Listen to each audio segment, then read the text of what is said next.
My name is Random Grannie, and I'm 64 years old, and apparently I'm neurodivergent.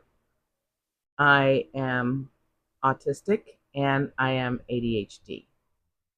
So, my story is a long one, and I'm going to be fleshing it out over the next, I don't know how long. I have a lot to say and a lot of discoveries that I'm making, but all of this bullshit started March of 2023 when, at the urging of my psychotherapist, I finally had a screening done for ADHD. And I finally agreed to it because she'd been talking about that and some other things for literally years. And I thought, oh, okay, I had had a meltdown at work, a complete, total meltdown and nervous breakdown. Very, very much a mental breakdown to where I couldn't go back to work. And I'm still unemployed to this day. It's been going on 4 years. And so last year I agreed to the ADHD diagnosis because, if you have ADHD, you're just the quirky kid, the little funny kid, the class clown, can't stand still, and can't focus. Bottom line, for me, it was more acceptable, you know, than other diagnoses, diagnoses, diagnoses. And so I went through that diagnosis, and yep, like on the 99 percentile scale of autism. Like if the score was 100, I was like 99.9. So there's that. And so I was like, okay, my psychotherapist was right and I was wrong because I thought I was normal. Why wouldn't I think that? But anyway, I sat on that diagnosis for another 6 to 8 months before I finally went to my primary care physician and told him about everything. And so he also informed me that he also has ADHD, and so was his nurse. And so that was really, kind of cool. And my doctor knows that I'm very sensitive to prescriptions and everything like that. So for him to actually prescribe me something was a big deal. And he said for my quality of life, he felt that it was necessary and that he would be monitoring me very closely to make sure that I wasn't having any adverse, effects with the medication. And I'd been on the medication for like, I don't know, 3 months. And it was working a little bit. I was able to focus a little bit more. I was able to do like simple things around the house. And, I was able to, brush my teeth, wash my face, take showers. Not as many as I'd like to, but I was able to at least function, through like basic things. And so that was kind of cool. But once the medication kicked in and my brain quieted down, and when I say quieted down, my brain went from like 500,000 voices in my head and TV channels and noise and songs all at once down to like 50,000 all at once, which is a big deal for me. I mean, it was kind of quiet, right? Once my brain quieted down,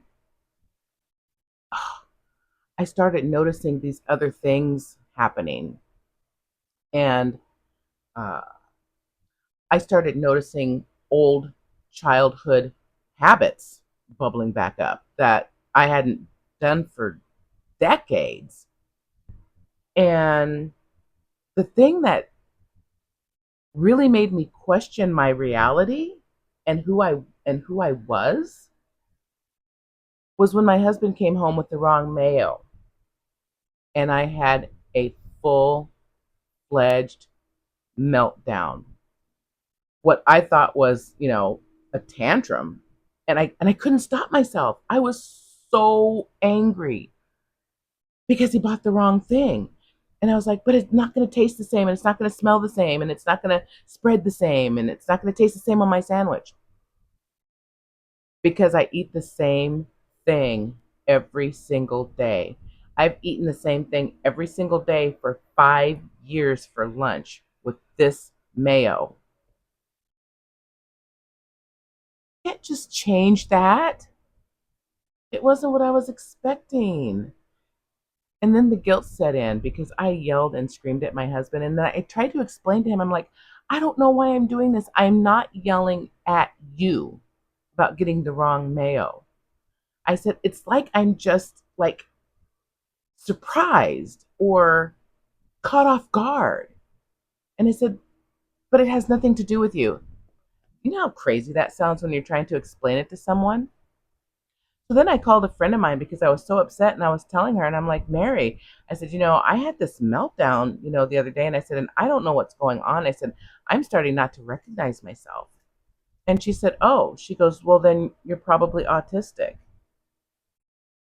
I went, what did you say?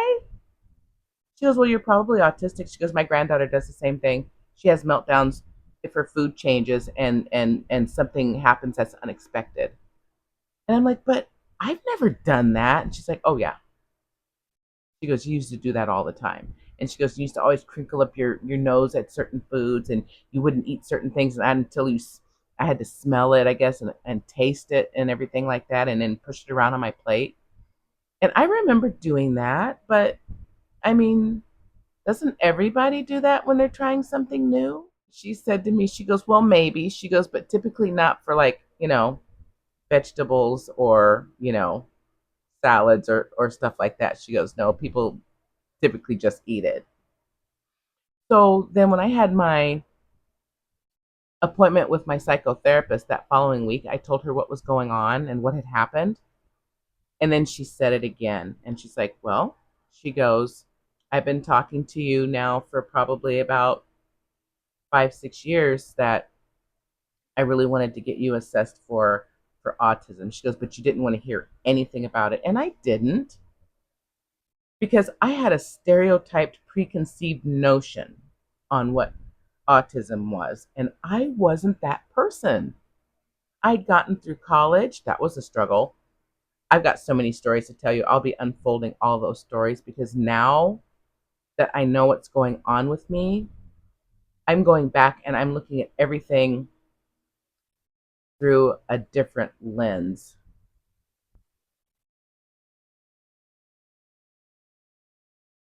Everything makes so much sense now, things that I couldn't explain. And then I don't want this video to be too long because, like I said, this is going to be a whole bunch of storytelling. I don't have ebooks. I don't have any big plans.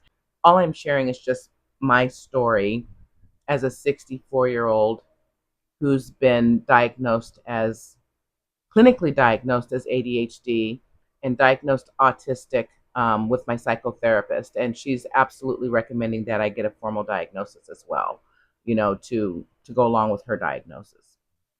And so, and I looked at her and I said, but I don't want to be autistic. And she goes, it's not something that you can choose.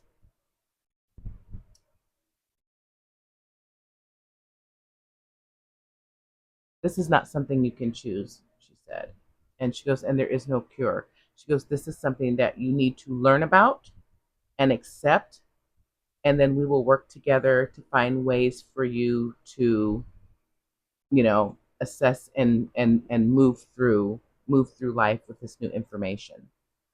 And I said, man, I said, I just always assumed that being autistic meant, the little white kid with the helmet rocking back and forth and, totally fixated on trains and, dinosaurs. And she's like, no.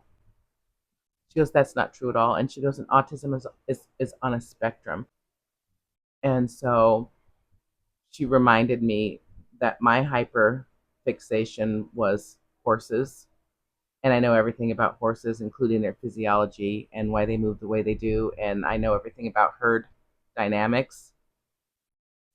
So there's that. But anyway, I just kind of wanted to come on here and kind of introduce myself. And I also wanted to say one other thing because for me, I'm like, well, it seems like everybody is like ADHD and autistic. And she's like, well, no.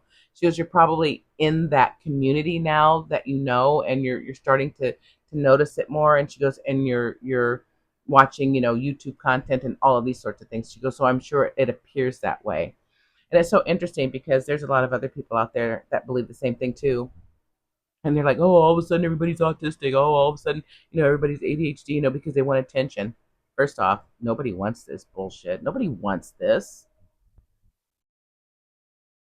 Nobody wants to be autistic. I just wanted to get that out there. But I do want to end this first um, introductory video with this thing that I found. And it's like I don't know, a phrase or a something or a paragraph. And I am ADHD, so I have no idea where I got it from. But I did have the presence of mind to write it down, so go me. But anyway, this is what it says. In the last few decades, we have detected thousands of planets outside of our solar system. They did not suddenly appear at the time that we found them. So, with that said, nobody calls it an exoplanet epidemic. The planets were always there, just previously undiscovered. This is autism. So I want to leave you with that. And till next time, have a great day. And I'll see you at my next story time.